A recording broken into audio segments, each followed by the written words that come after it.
Chào mừng các bạn đã quay trở lại với chương trình Bình Luận Phím. Và tôi, Chin sẽ host chương trình này.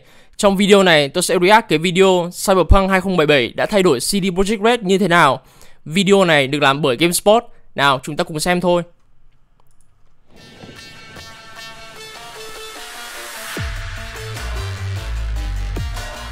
On September 23rd, fans and developers gathered in London to celebrate the upcoming launch of Phantom Liberty. Wow, có launch event của Phantom Liberty ở London. Cyberpunk 2077. The whole venue had been converted into a club straight out of Night City. Guests showed up in costume, live bands performed music from the game, and even the star of Phantom Liberty himself, Idris Elba, made an appearance. Có cả Idris Elba. Looking at all this, it's hard to believe that things weren't always this way for Cyberpunk. Cyberpunk 2077 is phenomenally buggy. Constant overbearing glitches. This game is unfinished. It's no secret that Cyberpunk 2077 had a rough launch. Despite that, it sold millions, but not without the tarnished reputation of a beloved studio. We treat this entire situation very seriously and are working hard to make it right. And now, developer CD PROJEKT is on the verge of fulfilling its biggest promise Cyberpunk lúc mới ra mắt to redeem Cyberpunk. Cực kỳ là With only a few days before Phantom Liberty's release, we decided to pack our bags and fly to Warsaw, phải đổ lỗi cho lão CEO của CD PROJEKT RED about the launch of Cyberpunk 2077, chứ không phải dev, and the lessons they learned along the way. Lão ấy cố tình ra mắt sản phẩm chưa hoàn thiện, sớm hơn dự kiến. Nếu mà Cyberpunk mà chắc delay được tầm 1 đến 2 năm chắc thành siêu phẩm, có khi Game of the Year. Tôi đảm bảo luôn. It's like step by step we try to regain that trust. I'm waiting for the fans to see what they say because this is the most important thing for us. We can call it redemption because it's easy. I think it's more complex than that.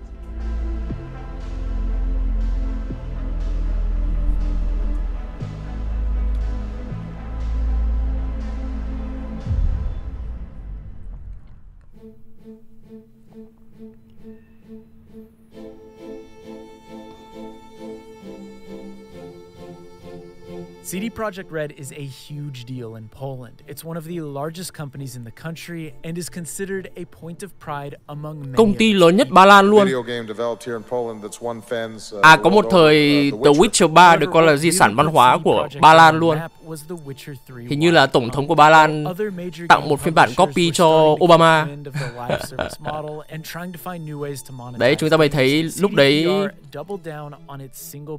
đúng là thời kỳ hoàng kim của CD PROJEKT RED. The Witcher 3 was a breath of fresh air. It went on to sell millions and garnered universal acclaim from fans and critics. The Witcher 3 Wild Hunt is one of the best video games ever made. That's what it said in the front page of Gamespot.com when I woke up this morning. However, this story starts well before the release of The Witcher 3. On January 10th, 2013, nếu ai không biết thì cô gái này tên là Melissa Rory và cô ấy được tuyển dụng vào Master. Trước đó cô ấy là Cyber Psycho. All the while, CDPR was staffing up in order to match their own lofty ambitions. So we've made it to Warsaw. We are on our way to the CD PROJEKT RED office to see the launch of Cyberpunk Phantom. Và chúng ta được thăm studio của CD PROJEKT RED ở Warsaw, Ba Lan. Lần đầu tiên tôi được thấy. So here we are. So you enter the place with those two great statues of Get Out, of course, and the V and all the awards that had in the covers. Here we are. This is localization, and localization for CDPR is obviously the thing that was always big. If you remember Baldur's Gate, the first one, it was actually the first game in Poland to be localized to that scale with really actors that everyone in Poland hears gameplay. So we had studio làm Baldur's Gate ở Ba Lan à? Bây giờ tôi mới biết. See what it's like, give their feedback. We have some social gatherings from time to time, every I'd say 2 months or so. Oh, this is my team. Where's the ball? Łukasz is one of the top basketball players, at least of the communications team. I don't know about else, but top, of course. Hey. This is our motion capture studio. We use Viking system. We've got 104 cameras. Both the base game and the EP one were shot here. All of the gameplay is done here. Cinematics we shoot here, so those are more complex shoots because we have to sort of like create a physical environment for the actors to interact with. I've done a lot of studio visits over my career, but I've never had this much access. Sections of the office dedicated to the forthcoming Witcher title were off limits, but beyond that, we were able to wander the halls, chat with Tôi nghe tin đồn là CD PROJEKT RED sẽ nói chung là bỏ IP Cyberpunk rồi chuyển sang dự án Witcher sắp tới. Vậy là chúng ta sẽ không có DLC thứ hai. Buồn. Họ sẽ tập trung vào làm Witcher 4. It was not them who gave the name to the dog. That's what we heard. Yeah. So they bought him, and his name was Geralt, which was like, you know, as if con chó tên là Geralt. Because how would anyone name a dog Geralt and then sell it to people who work for CD PR? I think we got all the footage we need, actually. Yeah, you can go. That's fine. That's fine. After the tour, with 12 hours to launch, it was finally time to sit down with some of the folks behind Cyberpunk 2077 and Phantom Liberty. Just generally, how's the atmosphere feel like today compared to 2020? It was a tough release, let's be honest. You know, probably you're talking with multiple colleagues of mine and you hear pretty much the same stuff. 2020 đúng là một cái năm khá là nặng nề đối với CD PROJEKT RED. So I think it was easier to cope with that, you know, staying at home. But yeah, it was an empty office, like a dead office for months actually. Hình như cái đợt ra mắt Cyberpunk là đợt Covid hay sao nhỉ? Tôi cũng chả nhớ. We invested a lot of effort in going into with the 1.5 next gen release, where we actually divided a massive part of the team just like fixing the game. And I think I'll be very honest with you guys and say that making the team to work on that game and fix it was really the hardest thing ever. To motivate the team to put more effort was a really hard thing because everyone was so devastated after the release. Actually, I put so much heart into the main game of Cyberpunk, and to be honest, still so far, it is the game that I've put the most of myself into it. So I have a huge sentiment. When Cyberpunk 2077 initially launched, how do you encourage people? Because I imagine that was a tough time. It was a super tough time, and you cannot just put the spell on people and tell them, okay, believe. People, they were lost. They had a lot of different thoughts about things, and we had to tất cả các lỗi này chỉ có dồn cho cấp trên thôi. Chứ chúng ta có thể thấy cái sự nhiệt huyết của các developer.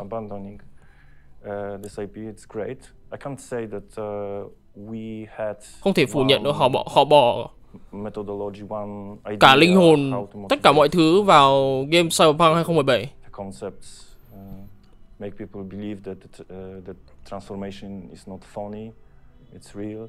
Organization has changed drastically, I mean, in a very good way. And of course, it was initiated by the release of Cyberpunk 2077. We stopped and we had a lot of conversations what to do, why, and how to improve things. In the base game, we had this situation, we called it silos, right? So we have art silos, we had cái game Cyberpunk nó chưa bao giờ là một cái game dở cả. Kể cả lúc mới ra mắt patch 1.0, bề ngoài nó chỉ là buggy với cả lỗi, nhưng mà cái core của nó cực kỳ là tốt.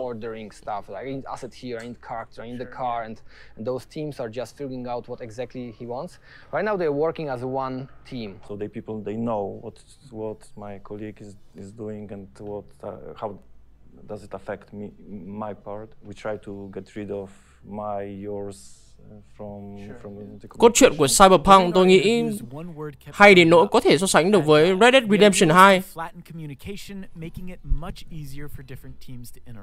Rather than keep all the artists, designers, and programmers together, the company created strike teams that consisted of developers from different departments. Right now, the way we work, we had those agile strike teams, which is one or two specialists from each discipline working together, and this is a team. So each of those teams is capable of delivering any part of the game, like fully, everything within it. There are meetings where you have environment artists, concept artists, cinematic animator, quest designer, level designer, etc., FX artists, lighting artists, and they all work as a team, and they talk all the time about, like, they review it every day, they meet every week for larger review, they play together the game, they discuss it. So everybody in this team knows exactly Công nhận phí thật. They come up with ideas, they discuss it, they validate those ideas internally, right? So nếu mà ra mắt muộn hơn thì đã là game một year. Lighting artists, environment artists can contribute and tell what's doable, what's not. So it's much more. Everybody has more knowledge. Basically, several people from different disciplines figuring out not just their own what's their work, but their mutual task that they need to finish. To give credit where credit is due, you're mentioning mostly content teams. There's yes, many tech teams, you know, programmers, tech QA. There's QA, of course. Different kinds of programming. You know, there's rendering, there's core. And those people are doing God's work, you know. You need to see the big picture, right? How the work you do, the model you create, the concept you create, you know, the district you're designing, how it works in the bigger context of the whole product. Every milestone, we have the whole studio stop working, and for 3 days they're playing the game from the beginning to the end. But it's really, really worth it to just understand the bigger picture and know what exactly, where your part kicks in. So what's specific to Agile, or at least the form that we adopted, is incremental improvements and iterations. So when you do iteration, then you can earlier. Đấy, chúng ta mới thấy quá trình làm một cái game AAA nó khó khăn như thế nào. Nó rất là phức tạp. Quality equals iteration. So if you can have multiple cycles quicker, you were not waiting like a week to see iterative process from one team, so your team can see it, say, no, it's rubbish, let's fix it. I think it was a lesson we learned in the base game, that having this like independent teams creates a silos, and you know, it's not making it any easier really. The production framework allows those people to talk every day and just give other feedback, at one-up each other and support each other's ideas. Is just invaluable. Like for creative work, I think this is the only way to go right now, really. We are not perfect. We are in a process of getting better. Chắc chắn họ phải có một project manager cực kỳ là giỏi mới quản lý được một cái dự án có tầm cỡ như thế này. Structuring is only half the battle though, and probably the easier one at that.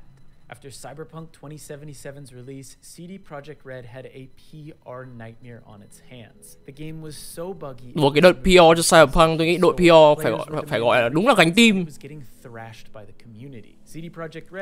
Không có đội PR thì không có chuyện bán được 13,7 triệu bản.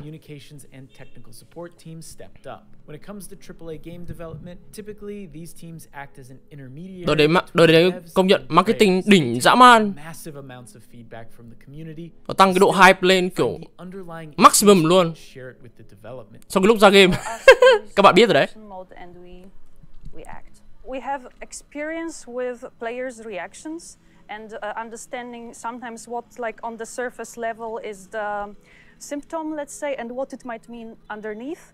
And then translating it into development language, and then tracking the issues and cooperating with many other teams to act about the things that we, you know, the data that we gather. We are not completely psychic, you know. Sometimes it's really important to players. Sometimes there are very big discussions about what this thing actually does, what it means. Of course, sometimes we are able to predict some of the stuff. They're going to be like, they're a little bit maybe more sensitive, or like a bit of like a hotter topic. So like, you know, when we changed like the system requirements, there was like a lot of discussion on that. How do we translate that to players so they understand why are we doing that thing that we're doing, not just like, oh, here are the new requirements, like if you don't meet the requirements, I'm sorry. There is like a little bit of like sort of predicting what's gonna be like, what do we need to communicate and how do we communicate this, and what could potentially cause a little bit of like sort of a backlash from players if they don't fully understand why we're doing those things. There is also this component of like being reactive. It's like, okay, this is a Tôi nghĩ Cyberpunk xứng đáng được cái giải mà Best Community Feedback. We try to regain that trust. Stuff like answering to DMs, tại vì họ tương tác với cả người chơi rất là nhiều. Họ lắng nghe tất cả mọi thứ, xong rồi họ fix lỗi trong từng patch. Đấy. There's sometimes some issues that are super important for our community, and maybe developers think that it's like a minor thing, but us hearing what community is saying, we try to push for it to be changed. Now let's go quickly over some changes to the UI that I know that họ rất là lắng nghe người chơi. Will be excited for. Our community really wanted to have a walk button on PC, like, you know, to be able to walk around Night City, take in all the views, chill. Từng chi tiết nhỏ nhặt mà người chơi kêu là họ fix ngay. Our developers, like, they didn't really understand why would they need it. Like, it's faster to just run to places, right? But we were pushing for that because we were getting so many messages about it, and they finally did it. Đấy, cho nên cái chức năng đi bộ mà người chơi kêu là thiếu ở hình như phiên bản PC hay sao, họ cũng bổ sung vào, mà chi tiết này nó khá là nhỏ. Chắc chắn sẽ được giải Best Community Feedback. A different art style than what we did in the past with The Witcher, so we're learning along the way what is our Cyberpunk, because there are many perspectives of what Cyberpunk is. There's a different Cyberpunk that is for Blade Runner, for Ghost in the Shell. You know, you can name all those amazing titles in pop culture already have their own perspective. Nếu bạn chú ý, có rất nhiều Easter egg của Blade Runner trong Cyberpunk 2017. Họ lấy cảm hứng từ Blade Runner rất là nhiều. That was kind of our inspiration, and it also lended to gameplay things that also was like this, like, okay, there's really a lot of fun we can have with that. And I would say definitely from the high level vision was that I didn't want anything to be kind of on an island by its own. I wanted everything to have this kind of poetic tie-in, even from like gigs to just exploration stuff, like it all tied in. Đấy, tôi bảo là chơi Cyberpunk 2017 thì các bạn đừng có chơi main quest không. Thôi, hãy làm những gì từ những cái quest nhỏ nhất như là gig. All the more solid in everyone's mind, and so you see this over time. It's fun to see, but you see this like velocity almost that just increases as it gets more and more. Từ gig, từ side quest, bạn không nên bỏ qua, giống hệt như là chơi The Witcher 3 vậy. Họ bỏ rất là nhiều công sức vào trong những cái quest dù là nhỏ nhất. We had to just make all those mistakes and make all those good things and, you know, like learn from this, and then we could have applied it here. Based on those experiences in the base game, we slightly tweaked Đây là our process. khi tôi chơi Cyberpunk là tôi không bỏ một quest nào cả. Gig tôi làm hết, side quest tôi làm hết, giết Cyber Psycho tôi làm hết.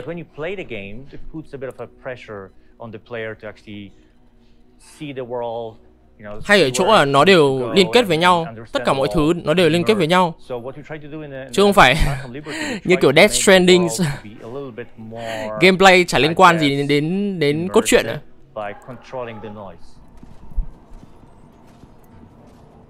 These creative and structural changes can be seen and felt in Phantom Liberty. Everything feels cohesive and has a sense of purpose. This sentiment was also reflected in most of the reviews, but it's important to remember that the reviews are only a tiny slice of the audience. The real test for CD PROJEKT RED will be the players. After the update 2.0 rolled out, I was watching some streams, and the streamers were saying they're, you know, happy with how it's looking. You know, they're saying they're super excited Phantom Liberty, and this was already something that is just making me so happy. That's why I'm anxious. Đáng lẽ cái patch 2.0 ấy, nó phải là cái trạng thái của Cyberpunk lúc mà mới ra mắt ấy. Quá là uổng phí. I'm too anxious to talk about anything. And like, yeah, me too. And just like, we knew it. Thế là nếu mà delay tầm 3 năm là đẹp. Confident in what we did, but you know, it's always the reception that.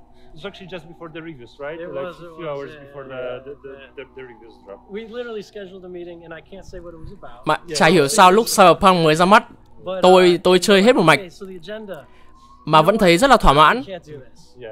Hồi đấy tôi chơi Cyberpunk bằng PC ấy, tôi thấy chẳng có lỗi nào, rất là gặp rất là ít lỗi, cũng khá là may. Hồi đấy còn chơi dùng các đồ họa Nvidia như là 1060. We're quite conservative, even now celebrating just yet.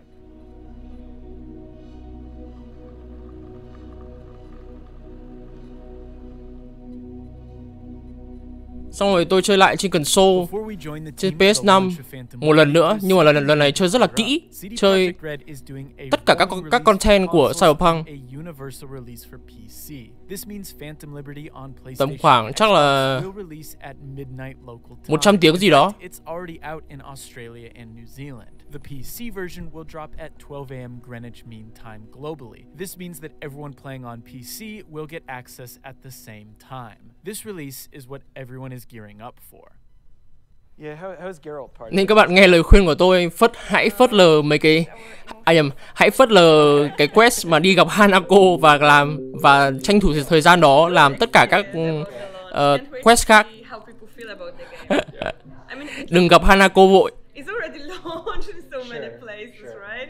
It's exciting. It's exciting. It's crazy. It's our first release, like proper release. The last proper one that I remember was Blood and Wine, like when we were actually in the studio. It's crazy on Twitch right now, and it's really surprising that a lot of people are actually starting the game from the beginning, just to slowly get to Phantom Liberty and not just jumping right into the expansion. We had so many stuff during the day, so right now it's just Mà đừng bạn đừng nhảy thẳng khi mà chơi Cyberpunk, đừng nhảy thẳng vào luôn DLC Phantom Liberty. Tôi nghĩ bạn nên chơi hết hết game Cyberpunk đi, xong rồi mới làm DLC. Clear hết quest đi.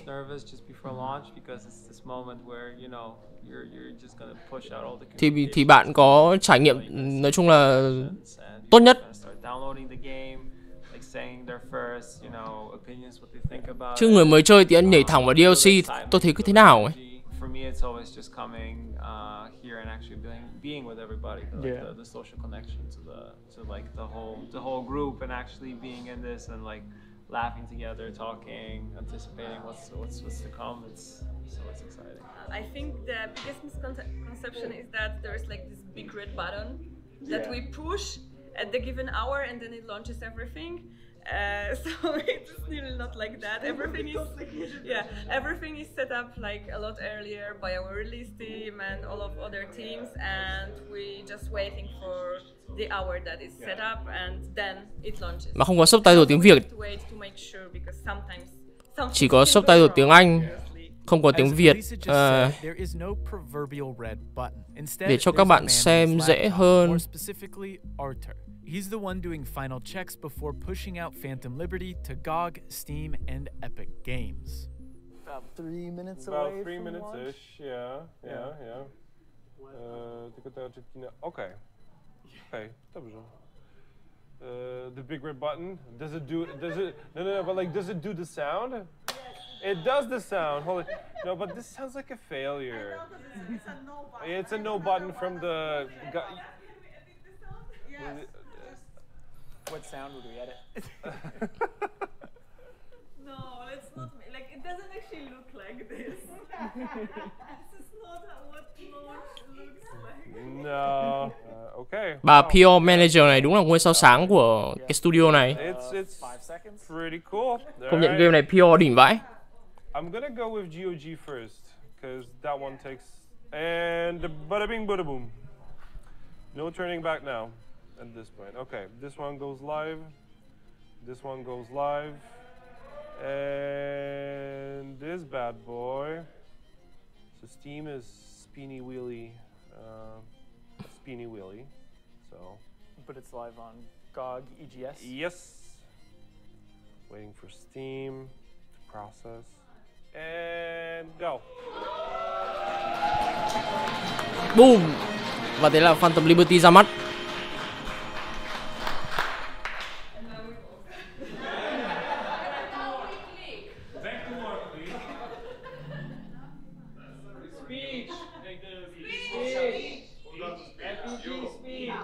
Thank you, everyone. Like, it was a quite long ride.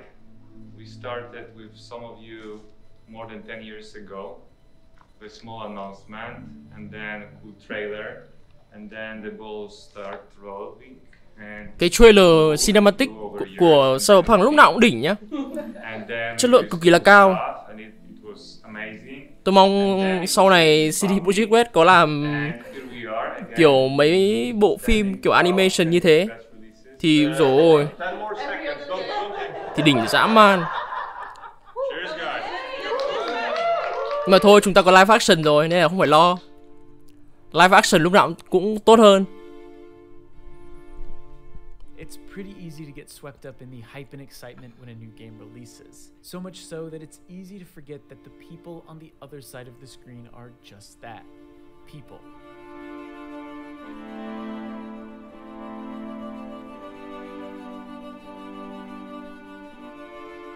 Some are just as excited, if not more excited than the fans. Most are nervous, anxious, and tired. We can call it redemption because it's easy. I think it's more complex than that. We didn't change the story. I remember at the beginning, we were looking not through the amount of bugs on the game, but we were looking at it. Tôi rất là respect CD PROJEKT RED tại vì họ không bỏ cái IP Cyberpunk mà họ cố để khắc phục tất cả các lỗi, patch và thêm DLC cho chúng ta. Theo thời gian rất là nhiều.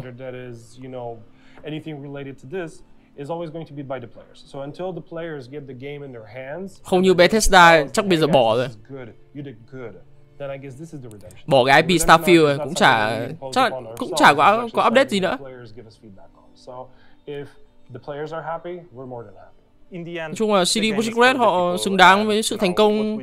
Cũng là một cú comeback ngoạn mục đấy.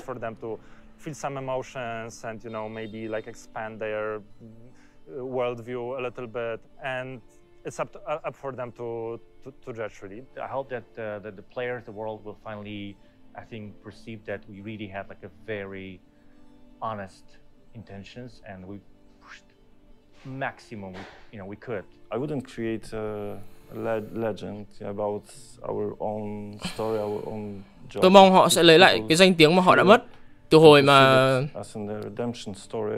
ra Witcher 3.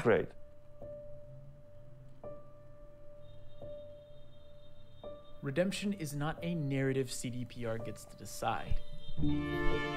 It's the community, it's up to the players. That's the story that's being told right now in real time by the reception of Phantom Liberty and the hundreds of thousands of fans that are playing it, sharing their excitement and making it part of their lives. The narrative we can actually see. But that is still only a facet of the larger Gamespot chấm 10/10 luôn. It's about the game Ngon and không? the players who are playing it. On the other, it's the passion of the people who are making it, but then there's CDPR itself as a company. Một tràng vỗ tay cho những con người hundreds upon hundreds of people. If there's CD anything PROJEKT I've learned RED, from this experience, it's that game development is a họ đã làm messy and unpredictable hết sức process. có thể để có thể hồi sinh lại con game này. And even in a year of redemption and success, it wasn't without its woes of layoffs. Nhưng mỗi cái là không có DLC thứ hai, chán quá. No Man's Sky, Fallout 76, Final Fantasy 14, or Cyberpunk always revolves around the game. It makes sense. The game is the culmination of everything. That's what the company is working towards. That's what the devs are building, and that's what the public eventually gets to see. But redemption is complicated, deeply personal, and a fundamentally human journey. To put that narrative on a team of hundreds. Tôi thấy bộ phim tài liệu này khá là hay. Gamespot làm khá là hay. After a rigorous development cycle, and some who were let go feels like an oversimplification. I'm really happy today because like we went through it and I'm really super. Chúng ta có thể hiểu được tâm lý của những con người làm trong CD PROJEKT RED. Let's say and like maybe a little bit of a loss really because now it's qua từng giai đoạn. It's over now. I mean, những lúc vừa launch Cyberpunk 2017 cho đến khi mà patch 2.0 có nhờ hồi sinh lại game, revamp lại game luôn. And in a way, it's both sad and somehow fulfilling, and like, you know, I'm feeling this completion. I'm extremely proud of every single studio member. And then I think we did everything we possibly could to fix the game, to bring exactly what we hoped this game could be. And I guess the current flow of reviews, I think it's giving a team a proper enclosure. I would say the proper enclosure to not only the Phantom Liberty, but I guess the whole project. And I believe it's also a good lesson for us, for the future. And it's a matter of how you know how fast you get up, and move forward.